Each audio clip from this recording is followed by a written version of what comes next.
Buenas tardes, hermanos, hermanas, amigos y amigas de Gracia y Paz. Hoy es un día muy especial para México y para varios países de Latinoamérica. Celebramos el Día de la Mamá. Un día muy especial. Las mamás están pensando, Pastor Ángelo, todos los días son días de mamás. Claro, estamos de acuerdo, estoy de acuerdo con ustedes. Pero hay un día muy especial para celebrarlo y es ese día. Desgraciadamente, no podemos estar en el templo abrazándonos, saludándonos. Hay un distanciamiento por ley y por salud. Pero aunque haya un distanciamiento físico, hay una cercanía espiritual. Por eso que bueno que estás con nosotros hoy, en esta tarde, y hablaremos sobre las mamás. Y cada vez que pensamos en una mamá en términos bíblicos, la primera persona que nos viene a mente, y es lógico, es María. María, la mamá terrenal de Jesucristo. El instrumento usado por Dios para traer al mundo al Mesías. Sabemos muy pocas cosas sobre María. No hay mucha variedad de información sobre ella en la Biblia, pero sabemos algo. Por ejemplo, sabemos que era una buena chica, era una buena mujer. ¿Por qué sabemos que era una buena chica, una buena mujer? Simplemente porque entre tantas, el Señor escogió a ella en especial. Algo bueno vio en ella. Y cuando se anuncia que está embarazada, cuando el ángel viene y le anuncia el embarazo, María dijo, pues, soy instrumento, haz de mí su voluntad, Señor. Era muy humilde. Sabemos que culturalmente hace 2000 años, una chica de 15 años ya se casaba y el esposo tendría 20, 21, 22 años. Esa era la cultura en el Oriente Medio. Todavía hay mucho de eso por allá. Entonces sabemos que María era una adolescente de 16 años cuando dio a luz a Jesucristo. Eso dicen los estudiosos. Sabemos que María dio a luz sola, porque el relato en Juan ilustra eso, de que y ella lo tuvo, y ella lo limpió, y ella lo vistió, y ella lo puso en el pesebre. O sea, no menciona a José ahí. José estaría de un lado a otro como todo papá primerizo, nervioso, buscando todavía una partera o buscando un lugar donde su esposa diera a luz. Entonces el relato dice que ahí estuvo sola ahí. De hecho es muy curioso porque todavía en la sinagoga se enseñan a las niñas judías a dar a luz sola porque dicen, no sabemos si mañana tendremos hospitales porque hay guerra. Bueno, viven en un estado de guerra, ¿verdad? Y la niña tiene que dar a luz sola. En muchas ocasiones se enseña a las que dan a luz a cortar el cordón umbilical solas. Entonces sabemos algunas cosas sobre María. Sabemos que era una buena chica, sabemos que era humilde, sabemos que era servicial, sabemos que era proactiva, porque cuando no encontraron un lugar para el nacimiento, ella no se quedó lamentando. No se quedó lamentando. Ella hizo lo que tenía que hacer con que tenía en manos. Entonces, cuando pensamos en una mamá, en términos bíblicos, la primera imagen que se nos viene a mente es María. Y además, a los 30 años, cuando Jesús fue bautizado y fue a las bodas de Caná, hay varias circunstancias por las cuales sabemos que eran familiares de Jesús, porque dice, y su mamá estaba ahí en la boda. No es que se metió, no es que se adelantó, simplemente en una boda judía siempre hay una tía del esposo, de la esposa, que es la encargada de servir a las mesas, que no faltara el vino ni la comida a las mesas. Por eso es María quien da el aviso a Jesús de que se está acabando el vino. Algunos leen el pasaje y dicen se acabó el vino, pero si ves el original dice el vino se está acabando. Y Jesús usa una frase que para muchos es muy dura. Jesús dijo, ¿qué tengo yo contigo, mujer?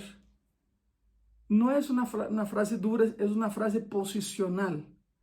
Todavía, En las sinagogas, los rabinos la usan cuando hay algún alumno que pretende saber más que el maestro. Y el rabino le dice al alumno: ¿qué tengo yo contigo? Significa: ve quién eres tú y quién soy yo. Jesús dijo a su mamá: mamá, ¿acaso no crees que yo sé que está acabando el vino? Claro que sabía, por supuesto. Y María va con los de la cocina, va con los meseros, señala a su hijo y le dice a ellos: haced todo lo que él os dijere. Significa, María, dando lugar a su hijo, María dijo: hagan lo que él diga, sigan a él, casi que adoren a él, no a mí. María lo dijo en las bodas de Caná. Entonces hay muchas cosas que hablar sobre María, a pesar de que no tengamos mucha información sobre ella. Es la mamá por excelencia, es la primera idea de mamá que tenemos en la Biblia cuando hablamos de un día como ese, el Día de la Mamá, en México y en muchos países de Latinoamérica.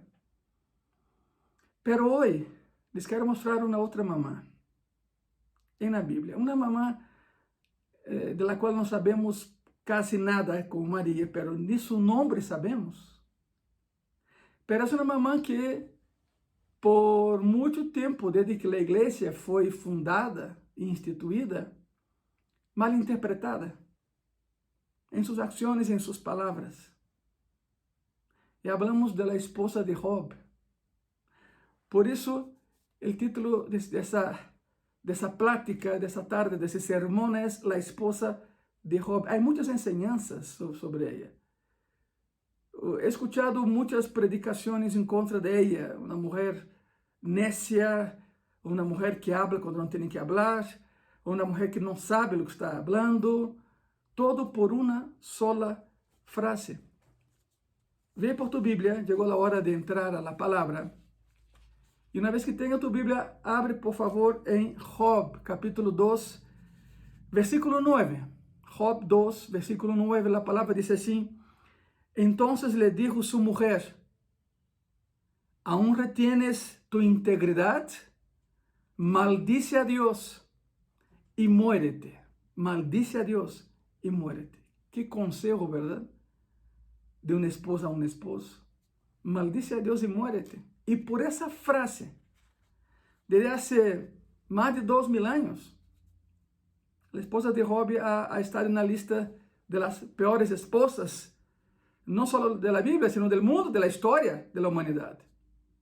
Pero quiero enseñarte algo en esta tarde que quizá es mi intención, cambie tu manera de pensar sobre esa mamá, sobre la esposa de Job. Hay cosas que tenemos que estudiar e investigar para poder hablar. Es muy fácil juzgar a la ligera, es muy fácil señalar. Pero ¿saben algo muy interesante? Quiero que hagan un ejercicio conmigo. Eso lo hacemos en Gracia y Paz. Por cierto, te invito a estar en Gracia y Paz cuando abramos las puertas después de esa pandemia, claro, cuando el gobierno nos dé luz verde para hacerlo, porque haremos un solo culto en el primer domingo que estemos ahí, de regreso, haremos un solo servicio y será un servicio de acción de gracias. Vamos a agradecer a Dios porque nos ha cuidado. Pero bueno, retomo la plática. En Gracia y Paz siempre he enseñado a los que están allá, a los miembros y miembros de la iglesia, algo muy curioso: no señales. Y quiero que haga un ejercicio conmigo. Agarra tu dedo y señálame así. A ver, señálame. Hazlo. Sí, hazlo. O así, como quieras, pero apúntame el dedo. Hazlo, por favor. ¿Ya lo estás haciendo? Bien. Ahora, una vez que estés señalándome, mira tu mano. Mira tu mano, por favor. Un dedo me señala a mí, pero otros 3 te señalan a ti. Por lo tanto, es muy fácil señalar, pero una vez que eres señalado, te van a señalar también. Es muy fácil, por ejemplo, hablar mal de la esposa de Job, por esa única frase. No hay un dato específico de cuándo vivió Job, pero sabemos que es el libro más leído en las sinagogas, en todo el mundo. Hay mucha enseñanza, son 42 capítulos de enseñanza, lo que tenemos que hacer y lo que no debemos de hacer. No sabemos la fecha exacta de cuando vivió, pero tomando en cuenta algunos aspectos, por ejemplo, sabemos que viveu depois de Abraham e antes de Moisés, na época de los patriarcas, porque não se habla de sua riqueza em termos de dinheiro, sino de possessões. Essa era a época de los patriarcas. Siglo 3, quizá, alguns dizem 220 a.C., outros vão mais allá, alguns señalam 2200 antes de Cristo. Há uma diferença enorme, porque é todo um período que tem que ser tomado em conta. Pero há enseñanças, seja siglo 3 ou 2200 antes de Cristo, há enseñança na história de Job. Por isso é esse livro mais leído nas sinagogas em todo o mundo. Repito, se ha malinterpretado a mulher de Job desde aí, todo com base em um solo versículo. E já sabem o que sempre he dicho, hermanos, hermanas, amigos e amigas, texto sem contexto é pretexto. Por lo tanto, tenham cuidado com o que hablam sem saber. Todo tem que ver com Job capítulo 2, versículo 9. Se lo vou repetir. Então lhe dijo sua mulher: ¿aún retienes tu integridade? Maldice a Deus e muérete. Devido a essa frase, a esposa de Job está na lista de las villanas de la Bíblia. Pero nessa tarde quero ensinar-te algo que não é assim.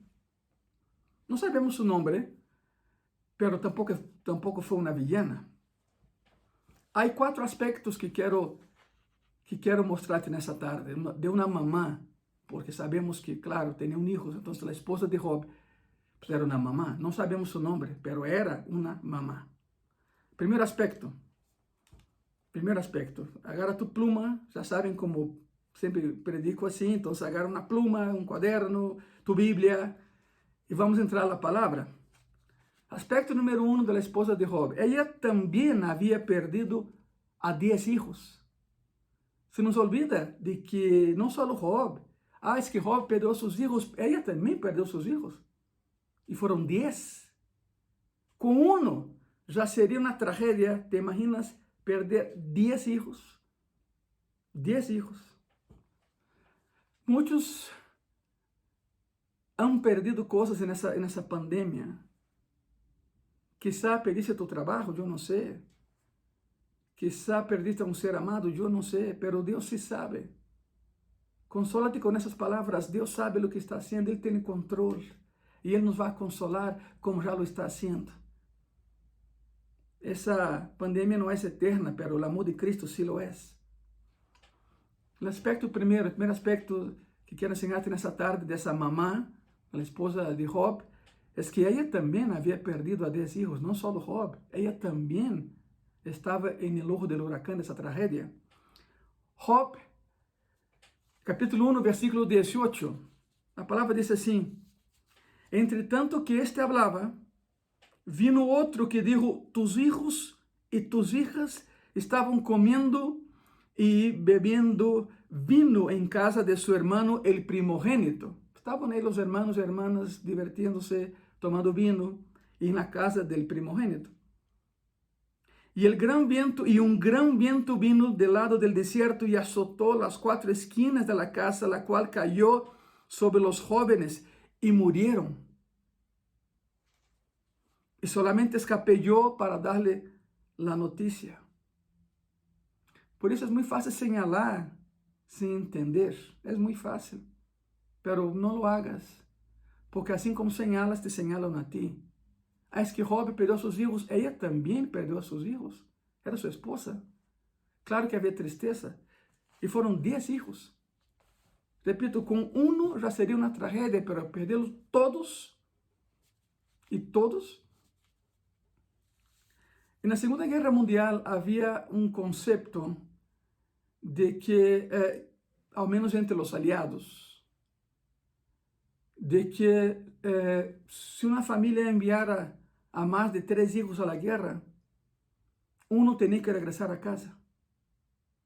Uno tinha que regressar a casa vivo. E sabemos de famílias que sim perderam 2 ou até 3 hijos, pero pero lo normal era que uno regresara a casa. El gobierno decía, ese ya tiene 3 hermanos allá o 2 hermanos, que regrese. De hecho, en esa propaganda aparece la premisa en la cual se basa la película Rescatando al Soldado Ryan. Es esa la premisa de base de la película, ¿verdad? Por lo tanto, ella también perdió a sus hijos. Tú y yo hemos perdido cosas. Quizá no hijos, claro, por supuesto, sería una tragedia mayor, pero hemos perdido. Entonces, cuando el varón dice, yo he perdido, pero tu esposa también pierde. Tu esposa está ahí contigo. Tu esposa está en la tormenta contigo. No solo tú pierdes, varón. Pierde a ella también y pierde toda la familia. Por eso el aspecto número 1 es que dejemos de pensar solo en Job. Vamos a empezar a pensar en su esposa, en esa mamá que había perdido 10 hijos. De un solo jalón, perdió a todos sus hijos. Aspecto número 1, entonces ella también había perdido a 10 hijos. Número 2. Segundo aspecto de la esposa de Job, de la mamá que estamos estudiando hoy, en ese día de la mamá en México y en muchos países de Latinoamérica. El segundo aspecto es, ella también había perdido riqueza y bienes.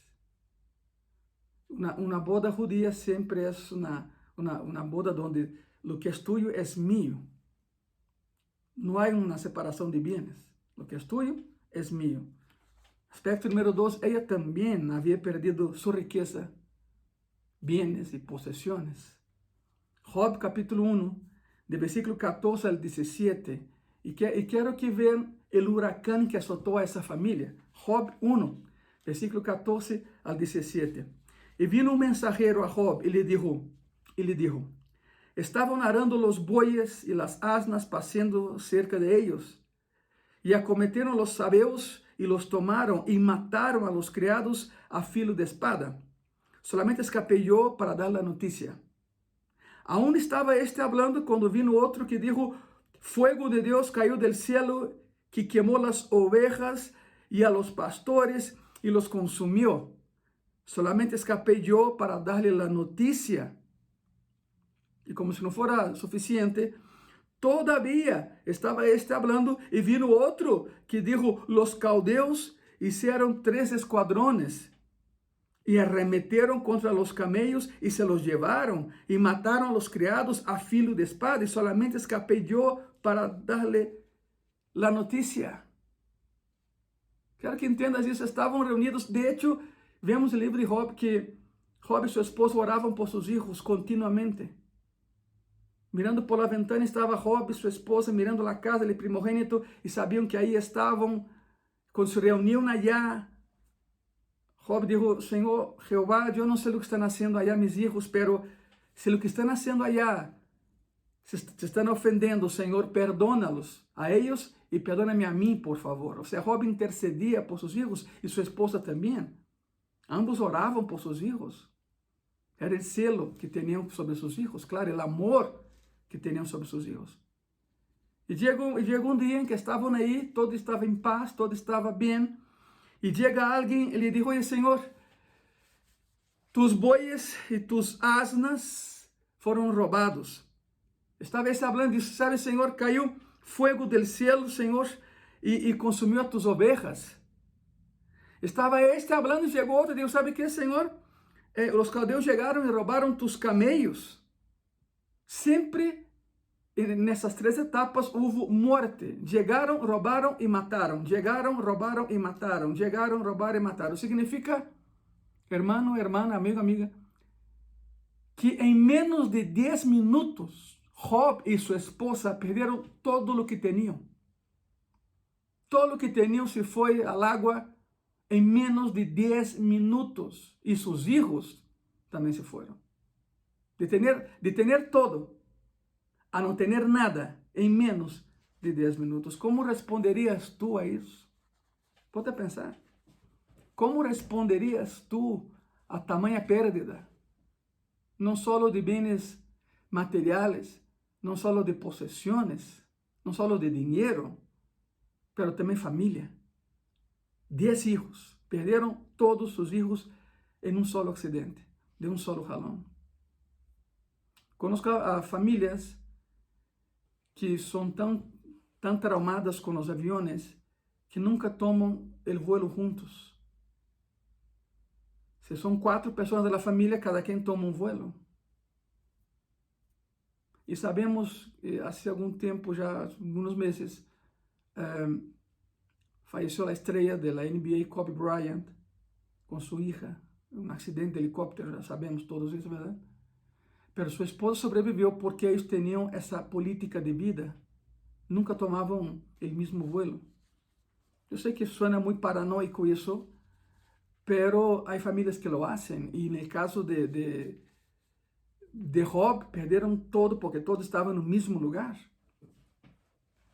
Perderam a seus filhos, perderam a seu ganado, perderam a suas asnas, perderam a seus camellos, perderam a suas ovejas, e aqui por isso são bens materiais. Claro que não habla de dinheiro, porque acuérdate, é o período patriarcal, donde as possessões hablavam mais alto. Não havia dinheiro sonante, pero sí havia em espécie. Se haviam os ganados, ovejas, bois e asnas, e terras, e poços de água, rios, tudo isso contava como riqueza. Por isso Job era muito, muito rico. Era o homem mais rico da região em seu entonces. Por isso, recapitulando um pouco e estudando isso, vemos o aspecto número 1 da esposa de Job, a mamã, era que ela também havia perdido 10 filhos, já vimos isso. Aspecto número 2, ela também havia perdido riqueza e bens. Não só Job. Nos enfocamos sempre em Job, porque o livro leva seu nome, pero essa senhora, essa mamã, também havia perdido todo. De tê-lo todo a não ter absolutamente nada. Assim de grave foi o golpe sobre eles. De viver em uma mansão a ter que acomodar a basura como colchão. Assim de grave foi a história. De comer os mais preciados manjares a ter que buscar alimento na basura. Assim foi. As numerosas possessões que foram destruídas também lhe pertenciam a ela. A ela. He hecho muitas bodas. E sempre está o tema de uma sola carne. A partir de hoje serão uma sola carne. Efésios 5:31 diz assim. Deixemos um minuto, Job, quero levar-te ao contexto do que estou falando, de uma sola carne.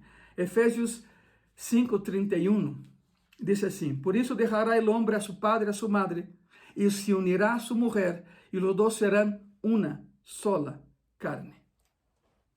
Muitos tomam isso como el acto sexual. Bueno, isso tem que ver. Anatomicamente estamos hechos assim, homem e mulher.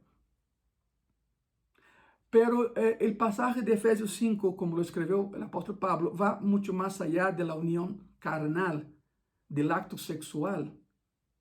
Una sola carne significa lo que uno siente, el otro también siente. Cuando yo estoy contento, mi esposa está contenta.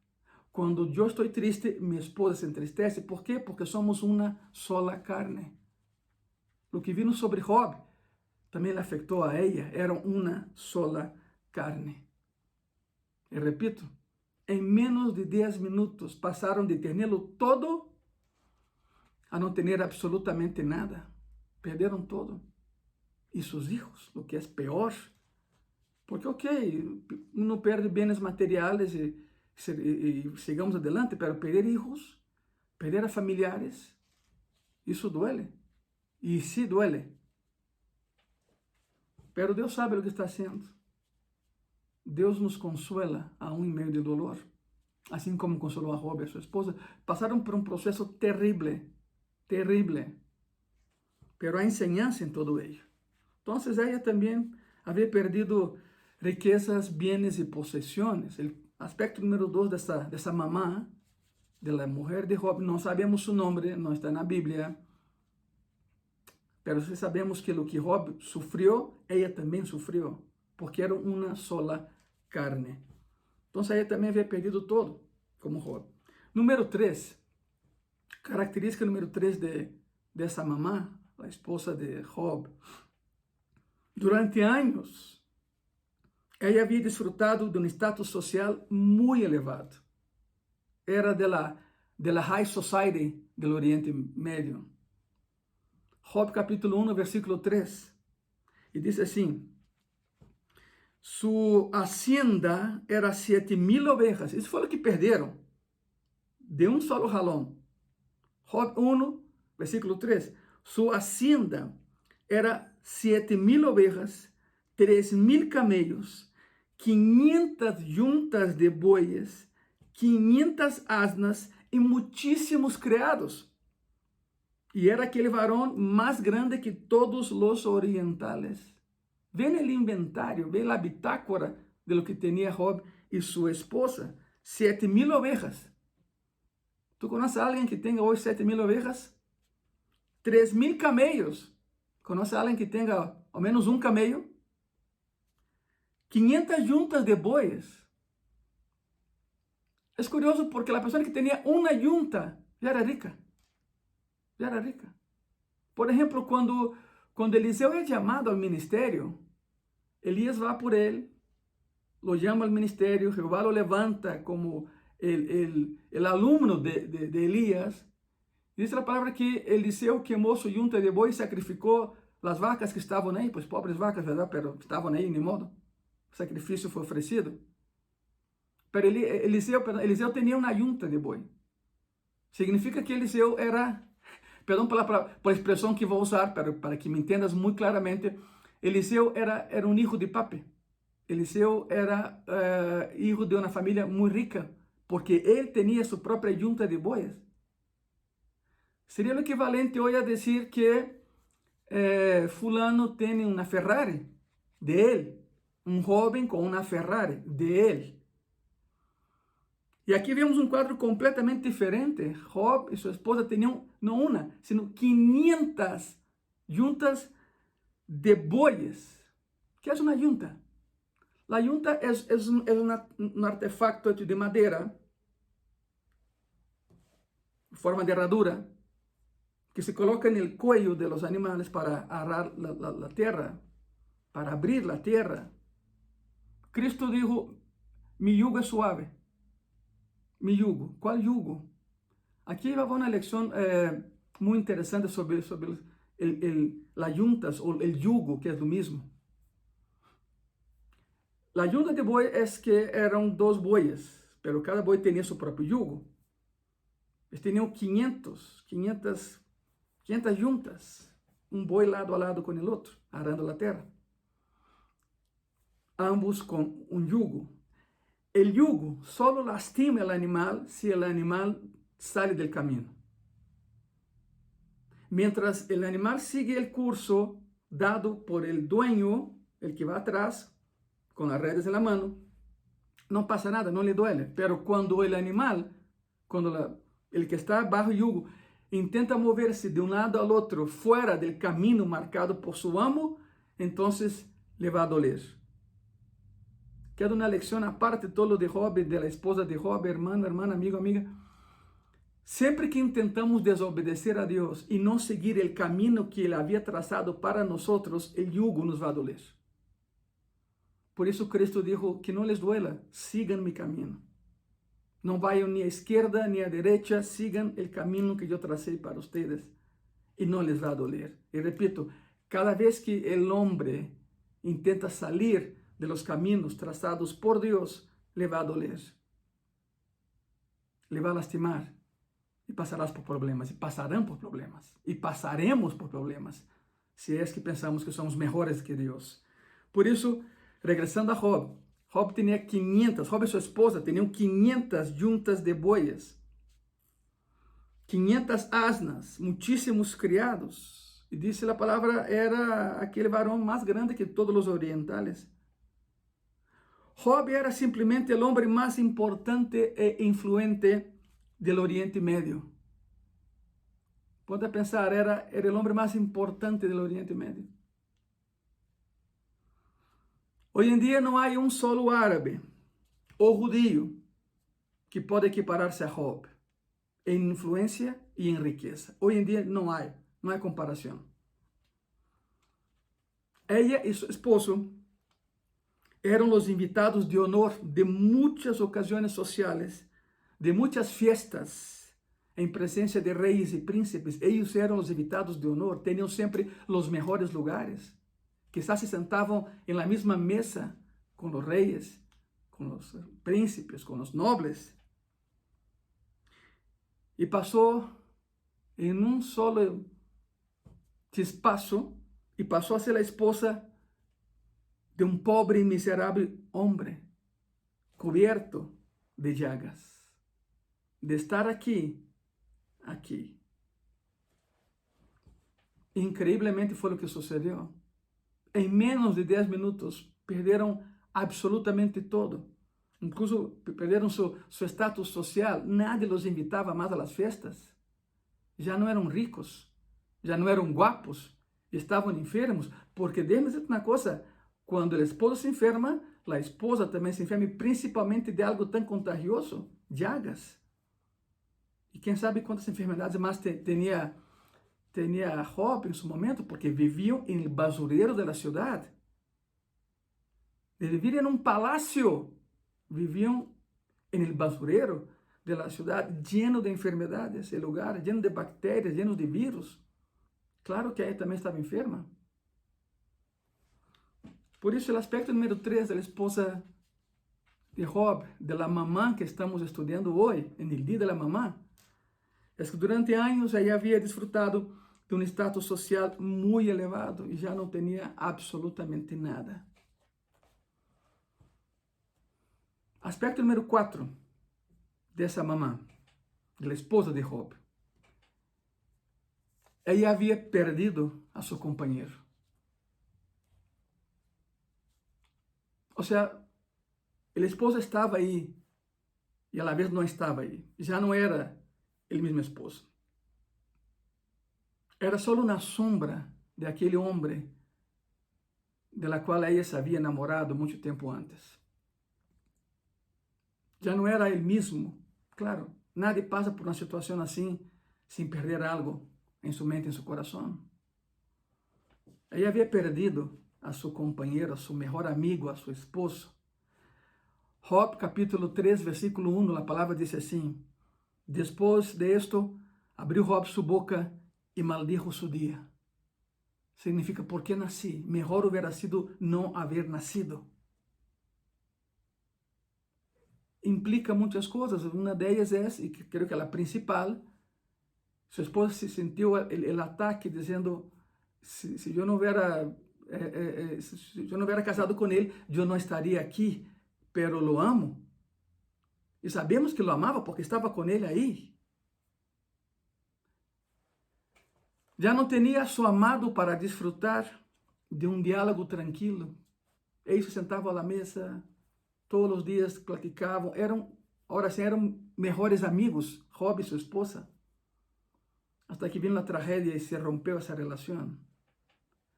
Ya no había momentos placenteros y de intimidad para el romance, ya no había romance. Había una pequeña chispa de amor, pero el dolor era mayor. Ya no había paz en el hogar, porque simplemente ya no había hogar. Miren, hay una gran diferencia entre casa y hogar. Todos pueden tener casa, pero pocos tienen hogar. ¿Cuál es la diferencia? Cristo. La presencia hace la diferencia. La presencia de Cristo en una casa transforma esa casa en un hogar. Yo he estado en muchos lugares. He estado en casas enormes. Me invitan a ir a orar y voy y oramos, claro, con mucho gusto lo hacemos. Pero he estado en casas donde no se siente el amor. Casas enormes, lujosas, pero no se siente el amor. Y he estado en hogares muy chicos, muy humildes. Algunos ni tienen piso, es tierra. Pero qué ambiente hermoso es ahí. Cálido, familiar, de risa, aún con carencias económicas, pero con gozo, con alegría. con gozo y alegría. Les voy a contar algo. En Gracia y Paz yo siempre digo a los que estamos ahí, digo, ¿quieren una historia? Y me dicen, sí. Y entonces les digo, pues ni modo, te la voy a contar aunque no quieras. Estás aquí, te la voy a contar. Y así. Y nos reímos todos, claro. Hace muchos años fui a predicar en una ciudad pequeña, aquí en México, Y siempre que salimos, las familias se turnan para dar de comer al predicador. Y lo hacen con mucho amor. Y de verdad, gracias por las familias que lo hacen. Gracias. Entonces, nesse lugar, le tocava a uma família muito humilde. E havia uma preocupação. Que come o irmão Ângelo? Que come Ângelo, porque é estrangeiro, que come? Come chile, não come chile? Quero aclarar que sí como chile, pero no tanto como los mexicanos, ¿verdad? Sí, sí como, pero no exagero. No exagero. Llegué a esa casa, me llevaron a esa casa para comer. No era una casa, era un hogar. Quiero aclarar eso, pequeño. No había piso, era tierra. Pero cómo se sentía el amor ahí. Y la hermana, muy amable, me dijo, hermano Ángelo, no tengo mucha cosa. Tengo frijolitos, tengo un poco de arroz. Pero lo que sí tengo es tortillas y huevo. Porque la hermana vendía gallinas y huevo, todo eso. Hermanos, no tienen idea lo rico que comimos ahí en ese día. Fue maravilloso, me encantó. La hermana tenía un proceso, y el comal era inmenso, y la hermana tenía un proceso de colocar la tortilla, se inflaba la tortilla, entonces ella abría la tortilla un poquito y agarraba un huevo, partía el huevo dentro, se cerraba la tortilla, lo metía otra vez al comal y se cocía el huevo dentro de la tortilla. No pregunte cuántos comí, fueron muchos. De hecho, en el lugar todavía se habla eso, de que dicen allá, yo creo que en Brasil no hay huevo, porque el hermano Ángelo cuando vino comió mucho huevo aquí. No sé si hay huevo en Brasil, pero esses eran muy especiales. Entonces, era un hogar, más que una casa. Era un lugar muy humilde, pero se sentía la calidez, se sentía a Cristo en aquel hogar. Y por eso, aún en toda su carencia, esa familia era muy gozosa, era muy contenta, era muy alegre y recibía con tanto amor, porque Cristo estaba ahí. Que es lo que transforma una casa en un hogar, la presencia de Jesucristo. Yo te invito a que lo invites a tu casa y que tu casa se transforme en un hogar. Por lo tanto, regresando a la esposa de Job, vivían en un basurero, pero se tenían uno al otro. Pero llegó un momento en que ella lo estaba perdiendo también a él, por tantos problemas, por tanta enfermedad. Job se rascaba con pedazos de vasijas rotas y se rascaba las llagas porque ya no aguantaba la comezón, el mal olor. Todo estaba ahí. Entonces, el aspecto número 4, antes que juzguen a esa mamá, a la esposa de Job, es que ella estaba poco a poco perdiendo a su compañero. Otra vez Job 3, versículo 1. Después de eso abrió Job su boca y maldijo su día, como que diciendo, ¿por qué nací? ¿Por qué nací? Y ella quizá haya pensado, si no hubiera nacido, no te hubiera conocido, no nos hubiéramos casado y no seríamos felices aún en la carencia. O sea, ella sentía la agresión indirecta hacia ella. Maldijo su día, Job. Ya no había momentos, repito, de placer, ya no había momentos para el romance, ya no había amor, ya no había paz en el hogar, otra vez, porque simplemente ya no había algo llamado hogar para ellos. Y sabemos cómo terminó esa historia. 3 amigos fueron a visitar a Job. Esa no es la predicación de hoy, pero llegaron ahí, se quedaron 7 días en silencio, mirándolo, 7 días viendo qué hablar, qué no hablar. Hasta ahí todo va bien, pero después empezaron a atacar a Job y a su esposa, porque son una sola carne. Si atacas a uno, ataca a ambos. Y todos decían casi que lo mismo: tú pecaste, confesa tu pecado. Y Job decía: no he pecado, no sé de lo que están hablando. No, sí pecaste, porque esa tragedia viene cuando pecan. Entonces tú has pecado. Y Job defendía su postura: no he pecado. Llegó un momento en que Job pensó en blasfemar contra el Señor. Nunca lo hizo, Nunca lo hizo. Pero pensó en hacerlo. Ya era tanta la presión que llegó un momento de la historia en que Job piensa en blasfemar contra el Señor y el Señor interviene. Hasta ese momento el Señor guardó silencio. Pero para evitar un daño mayor, Él interviene y dice: Job, ahora tú escúchame y responde. Estoy parafraseando, claro, la Biblia. Y respóndeme, si lo puedes hacer. ¿Dónde estabas tú cuando yo creé el universo? ¿Dónde estabas tú cuando yo puse límite al mar? Se llama playa. ¿Puedes tú, Job, sacar solito una ballena del océano?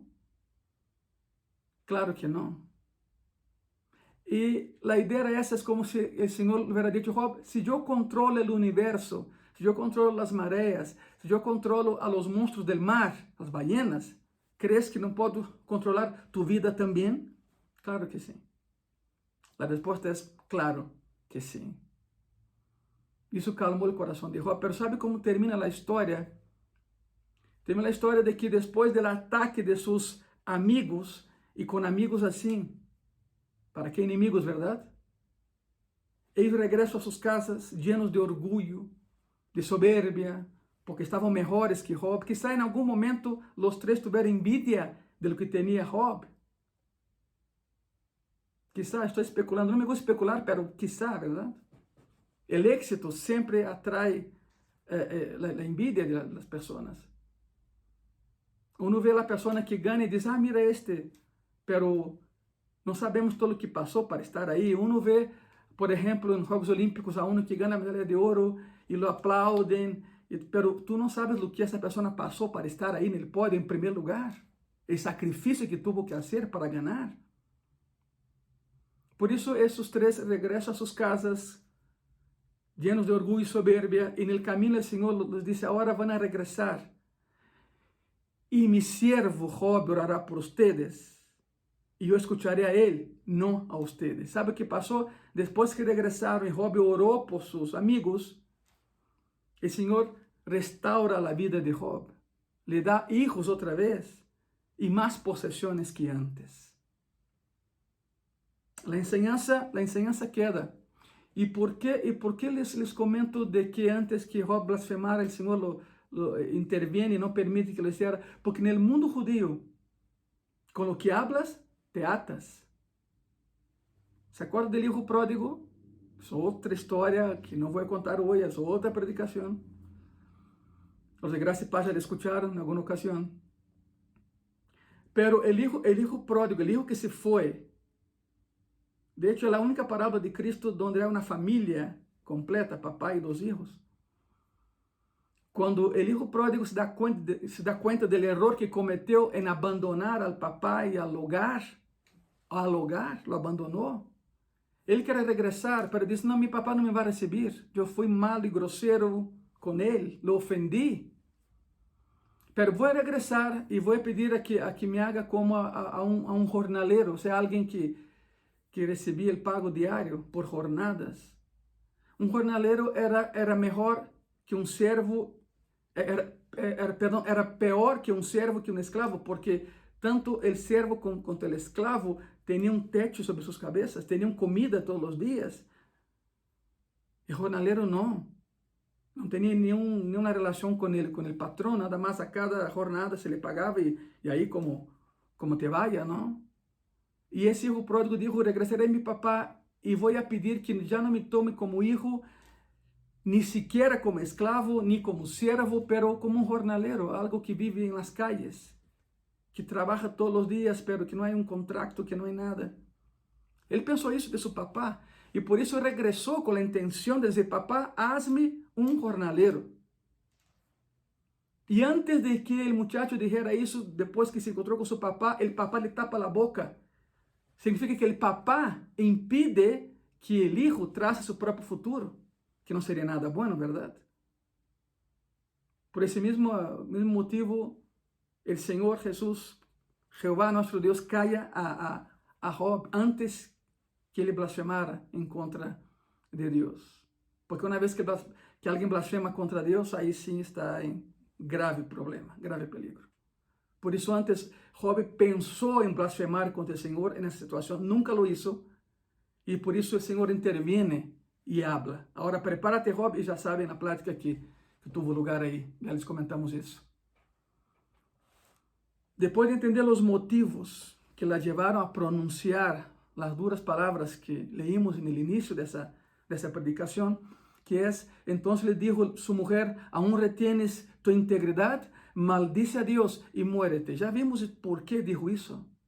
Espero que haya cambiado tu concepto sobre esa mamá, sobre la esposa de Job.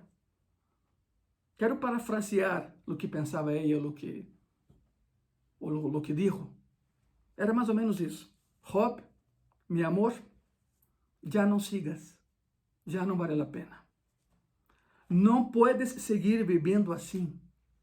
Não puedo soportar vendo como sufres e sufres muito. Sei que Deus não é malo e que nunca te mataria. Então, aléjate de él.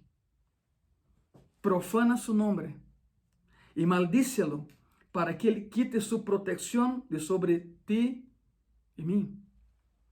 Y entonces morirás e irás con él. Dejarás de sufrir y yo también. Eso fue lo que pensó la esposa de Job. Dios no nos va a matar, Él nos ama. Pero ¿sabe qué? Aléjate de Él. Muere tú, muero yo y se acaba el sufrimiento. Era mucho por lo que pasaba. Repito, es muy fácil juzgar, pero después que uno tiene el panorama completo, uno va entendiendo la mentalidad de la mujer de Job, de esa mamá, de esa esposa.